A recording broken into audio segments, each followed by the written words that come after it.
Pantauan di Pasar Induk Lambaru Aceh Besar, harga kebutuhan pokok seperti cabai merah mengalami penurunan signifikan hingga 40%. Harga cabai merah sebelumnya Rp100.000 kini turun menjadi Rp60.000. Sedangkan bawang merah lokal dari harga Rp50.000 per kilo menjadi Rp25.000 per kilogram. Demikian juga dengan jenis bumbu dapur dan sayur mayur yang juga mengalami penurunan harga.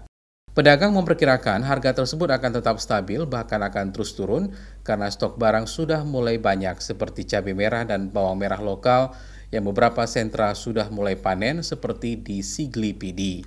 Udah mulai turun nih. Ya. Yang paling besar penurunan di Cabai bang, cabai merah udah 60 sekilo. awalnya, Pak? Awal-awal 90, udah sampai 100 kemarin, ini udah 60. Bawang udah turun juga nih bang, sekilo. Udah 25 sekilo pencerahan. Sebelumnya, Pak? Sebelum harga-harga 45, udah sampai 50. Ini udah 25, udah banyak barang Sigli. Sementara salah satu kebutuhan pokok lain seperti telur mengalami kenaikan rata-rata 5% per ikat. Pantauan di grosir penjualan telur di Pasar Induk Lambaru, harga per ikat telur ayam isi 10 papan seharga Rp470.000 saat ini dari harga sebelumnya Rp450.000.